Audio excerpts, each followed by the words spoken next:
Hello, everybody, and welcome to OpenExO Live. It's great to be with you. It's evening for me here, but perhaps it's the morning or the afternoon or late night for you, so welcome. Thank you so much for joining us. Great to be here with you. And today we have Ryan Tubbs with us.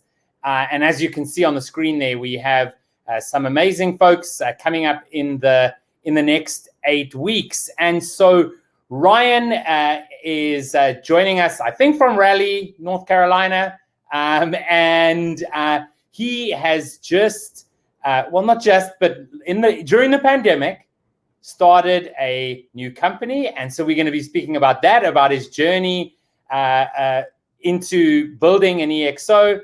And so, Ryan, really great to have you with us. How are you doing this afternoon on your side? I'm doing well, and you did get the location right. I am in Raleigh, North Carolina, and have been here for the past 10 years almost now. I was in Chicago before that. But yeah, enjoying the lovely summer weather here in North Carolina. I'm going to head down to the beach in a couple of days to celebrate the 4th of July, in fact. Yeah, absolutely. Awesome. Well, that sounds really great. I'm in Cape Town, South Africa, and it's winter, and that means it's been raining the entire week. But anyway, I hope you're enjoying the sun there. And we always start by asking the folks who are joining us, just to give us a bit of background on you. Tell us, where you come from, what you've been doing, and really also what brought you into the OpenExO community. Yeah, definitely. So I won't go all the way back, but suffice to say, I've been in technology for really my whole career, as a software developer, then as an architect, then as a CIO. And so that kind of traditional path from developer to kind of technology leadership, if you like.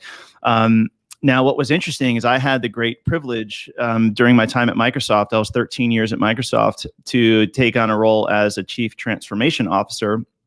And this was a new role to the organization that was really designed to try to experiment with new innovative organizational models. And new ways to invoke kind of cultural change or behavioral change that aligns to the company's culture. Obviously, during my 13 years, Microsoft went through massive transformation from, the Office and Windows company to what it is now, being one of the leading cloud companies. And so that was a very massive undertaking to kind of bring all the 100,000 employees along for that ride. And so I became fascinated with really the whole EXO movement. I was really studying anything that was related to, new innovative organizational change design, behavioral change, any methodologies that have been proven to help drive behavioral changes in enterprises and things like that. Yeah. And it was really fascinating because it's amazing to see from the inside out, from an internal corporation, how the scaffolding has built itself up over a very long period of time, and how really, really difficult it is to break down. No, absolutely. Well, I mean, of course, we speak about immune system within the community, and how existing organizations struggle to innovate because of that. And it's not a bad thing, right? It's only a bad thing when having that immune system is going to cause you to collapse, almost like an autoimmune disease, right? But yeah, so you now, I mean, obviously, before we get into speaking about the fact that you left Microsoft during a pandemic to start a new business, yeah, I'd like to understand, do you have a personal MTP, and is that perhaps aligned to why you may have started your own business? Yeah, it definitely is, and I will tell you that my my personal MTP is wrapped up in the new ventures MTP, as you might expect. I mean, after leaving a career from the corporate world to do this, this is kind of my swan song. I mean, this is a very meaningful moment for me in my career. So big leap, and it was really based on what I experienced when I was at Microsoft. Obviously, great company, had a great career there. But I was starting to see, people get physically sick with stress, just the stress of modern life, and no amount of technology that we could impose upon people was helping to solve that, and that's when, again, I became a student of like behavioral change management and things like that.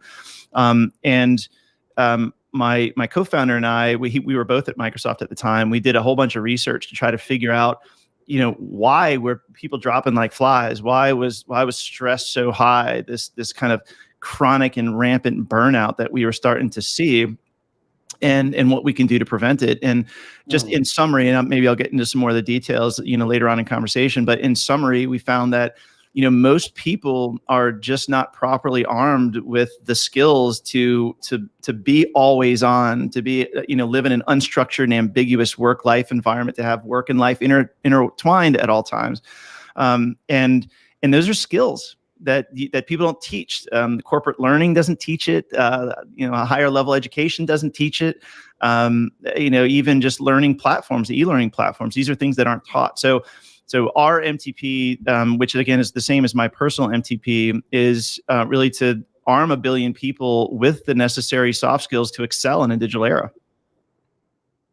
Wow, that's really amazing, because, like you've said, I mean, the world isn't changing. It really sort of changed in terms of the way we function because of technology, because we have the power of a president in the 90s right here in our hands, right? And so can you tell us a little bit about perhaps what made you make the decision to jump during a pandemic, and then we'll get into a little bit about what you're really looking to do with BillionMinds. Yeah, definitely. And in fact, it wasn't my intention to leave the organization in the middle of a pandemic. It just happened that that's when people needed what we were trying to do the most.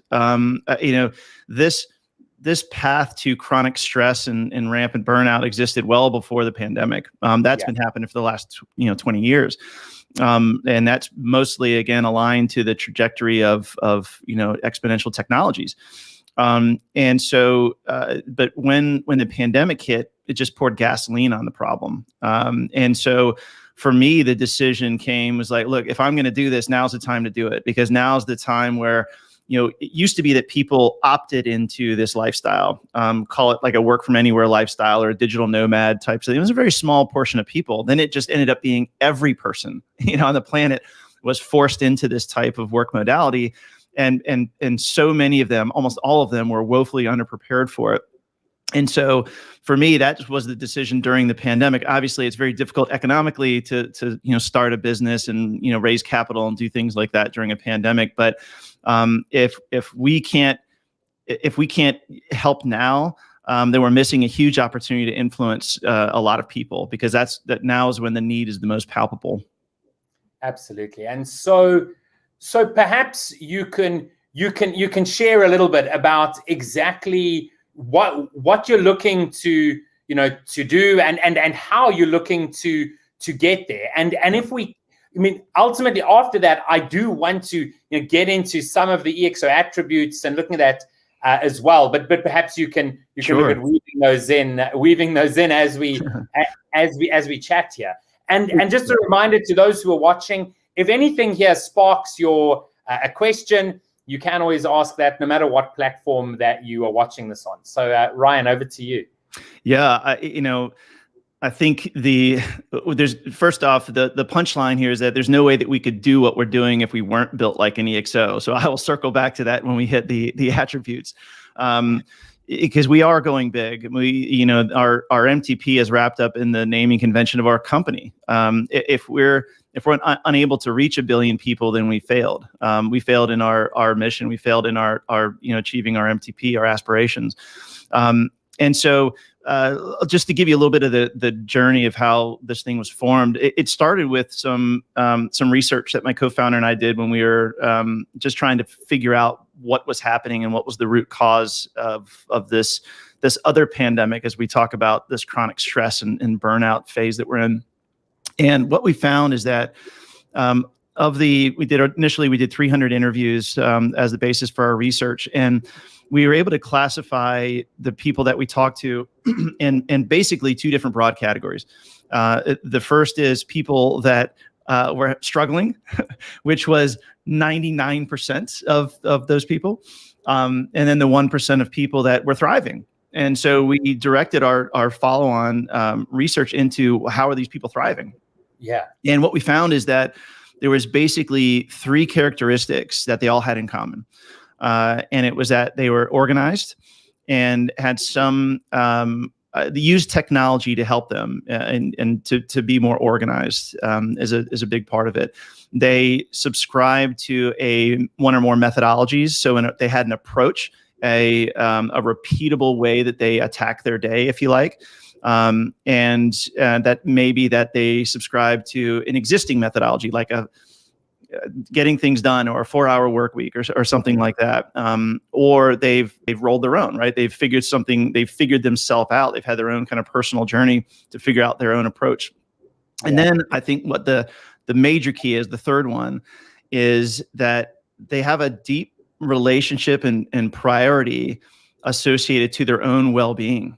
And that's their physical well-being and their mental well-being. Like they understand that doesn't matter how productive they are, it doesn't matter how organized or how refined their approach is. If they're not well enough to execute, none of that matters. If you can't get yourself out of bed in the morning because you're overwhelmed, then it doesn't matter if you've got all these systems and tools in place, right?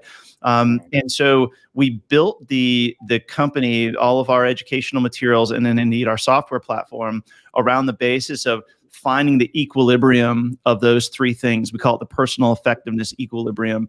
And our objective is to help individuals find and sustain their equilibrium. And when you get pulled out of it, we pull you back in, right? And so that's the basis of the organization. And then we deliver that value via a digital platform. So it's software combined with education, mentoring, and one-on-one coaching.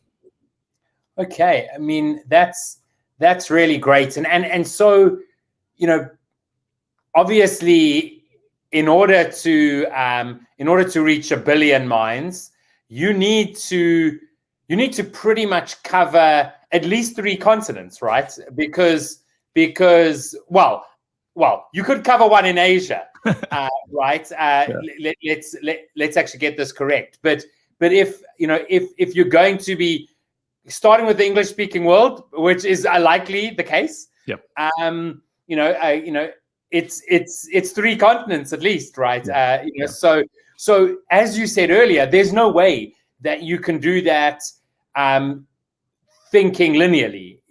There's no way you can do that, trying to build an organization like you would have in the 90s, right? It's just not going to work. And so how are you looking at implementing the EXO attributes? Like, is it something that you, when you started the conversations, you actually have like tracked down on an EXO canvas and said, okay, this is where we're going to tackle it, or like how have you gone about that? Yeah, we did do that, and so shout out to the OpenExO team for educating me, because it was we formed the company around the time that I was going through my own training, my own OpenExO certification. And so I used BillionMinds as the canvas, if you like, to learn the attributes. So that was definitely very timely. The MTP has gone for a very interesting ride over the course of the last year, as you might expect. Startups make pivots all the while.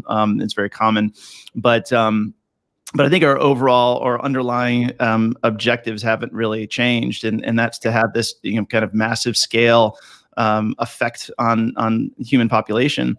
And so I mean, I think that, having an MTP at all is important. I mean, that's always kind of the capstone, if you like, because we're really trying to build a community of people that understand this problem that we're trying to solve and want to be part of the solution.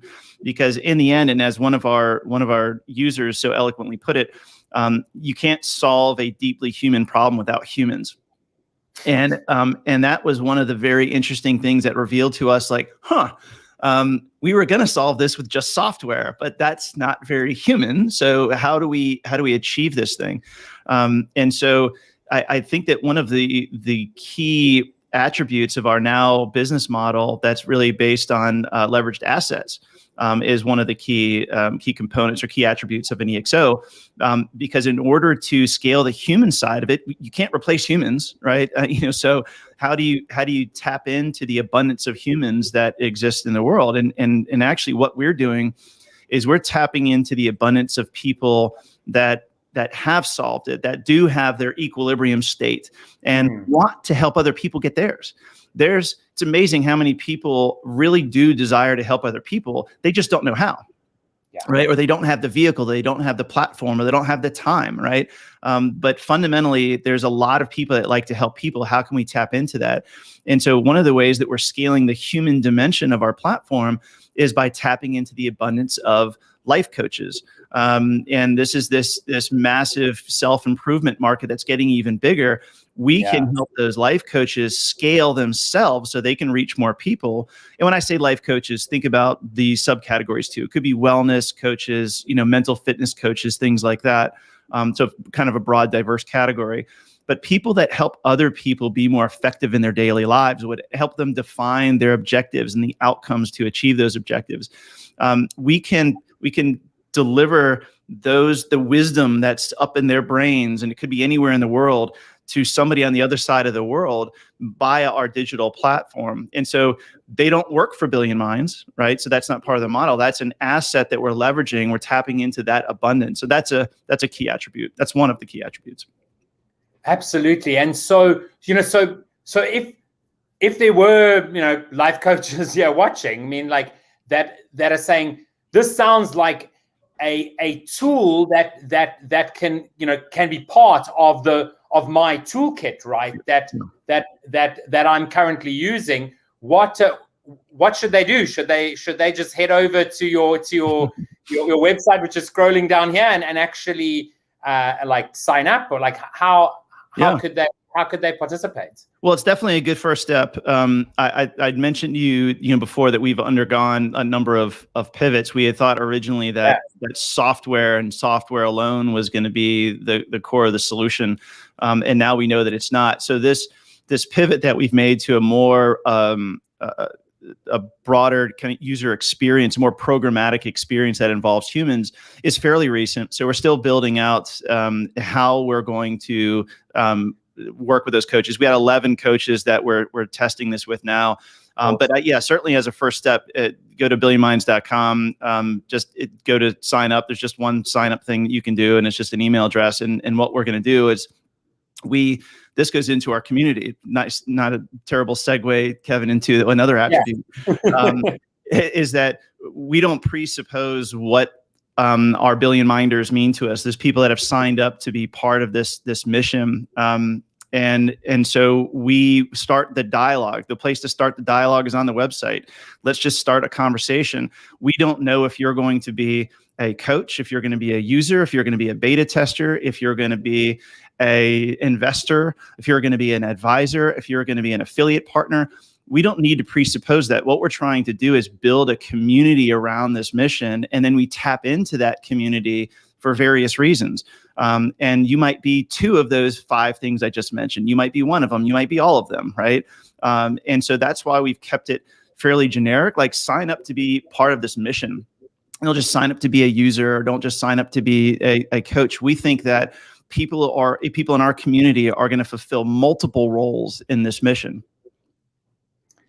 Absolutely, and Michael Freber has said on LinkedIn that it's a great idea, really good concept, but scaling is limited to 24-hour days and linear human resource, though. Yep.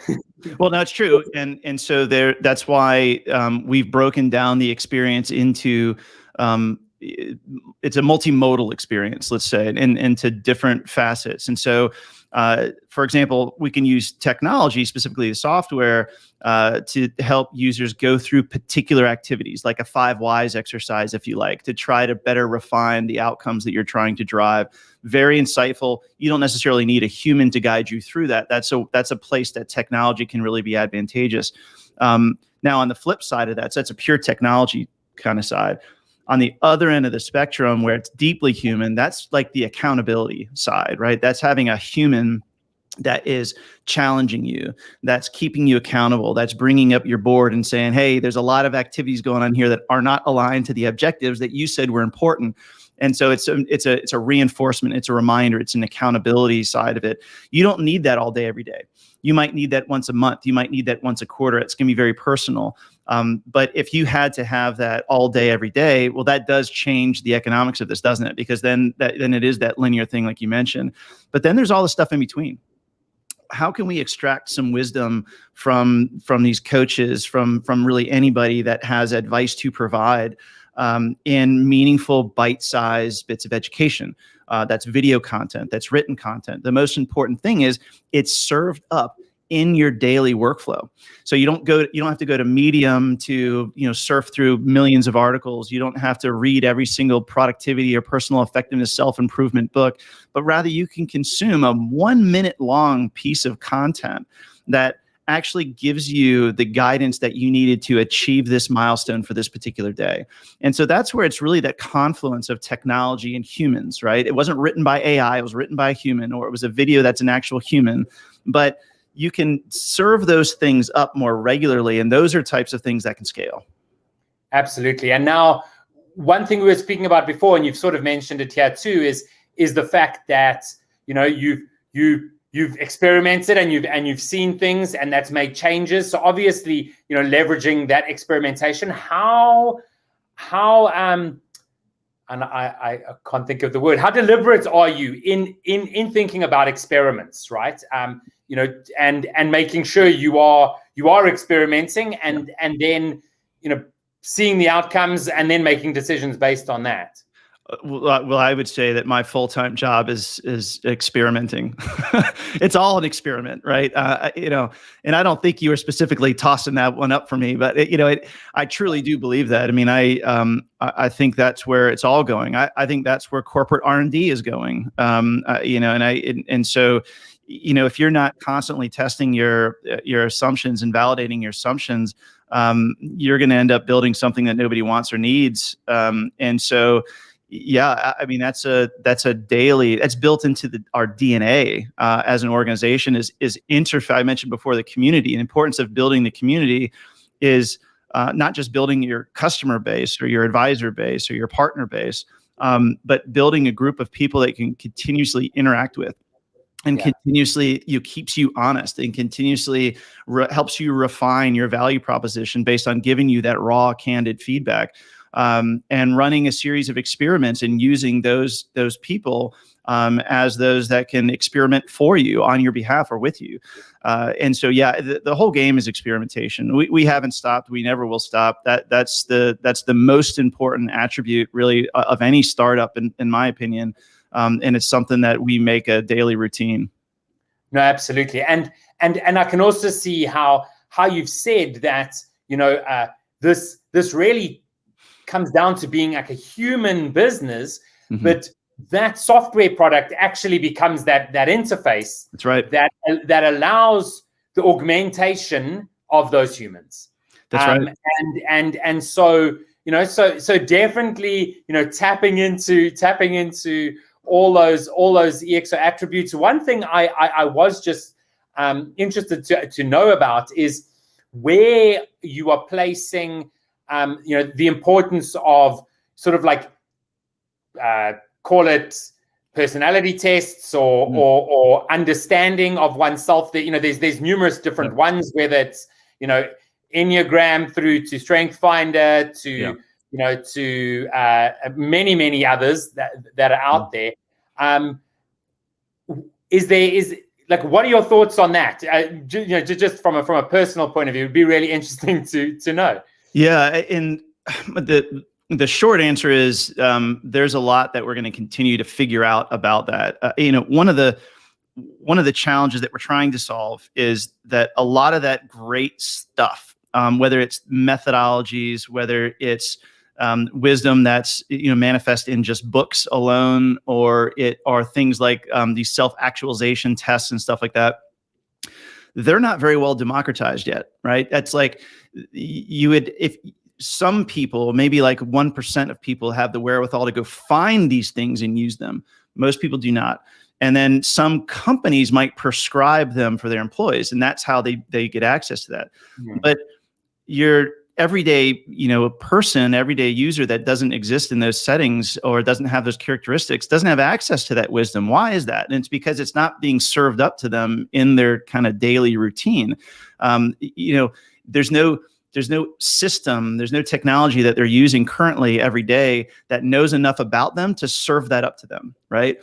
And so you would have to really be on your front foot. You'd have to be very proactive and say, all right, I'm going to go buy the top best-selling, self-help books. I'm going to read them all. Then I'm going to figure out how to implement it for myself, right?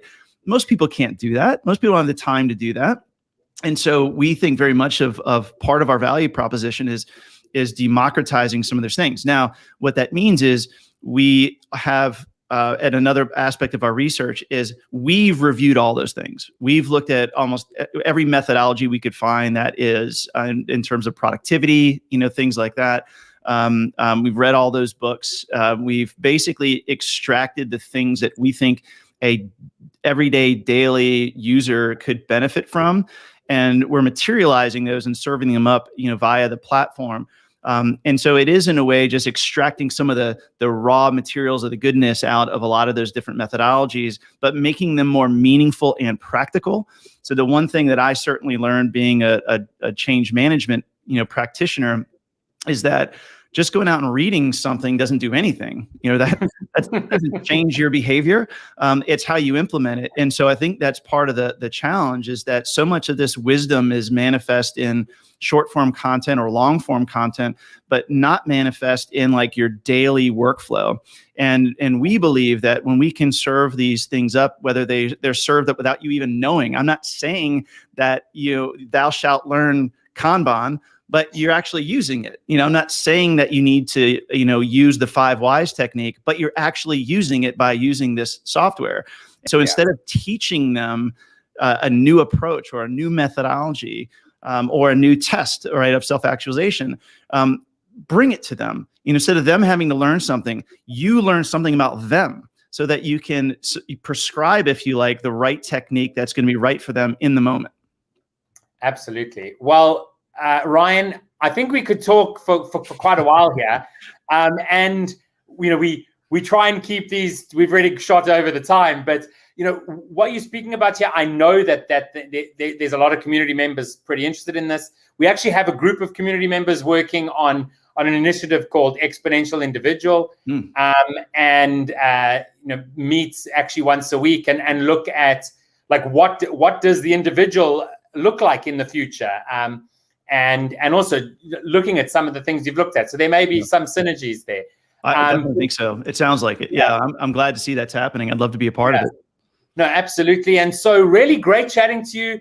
Looking forward to seeing how this continues to go. What is it that you'd like to leave folks with as we say cheers today? Yeah, I would just say that if you're somebody who is struggling to get through your day and then end your day with a sense of satisfaction and be able to switch off at the end of the day, just know this: you're actually the normal one now. And if you want to be part of the solution, then hit us up. Go sign up at BillionMinds.com. Send me an email at Ryan@BillionMinds.com. It's going to take all of us to try to resolve this massive problem that we've got of kind of constant stress, chronic stress, rampant burnout. So help us join the journey. Awesome, Ryan. Great chatting to you, and we'll chat to you again soon. Thank you, Kevin. Cheers. Thanks. Bye. Bye-bye. So that was Ryan Tubbs from A Billion Minds. Great chatting to him, hearing what he's doing, starting a startup during a pandemic.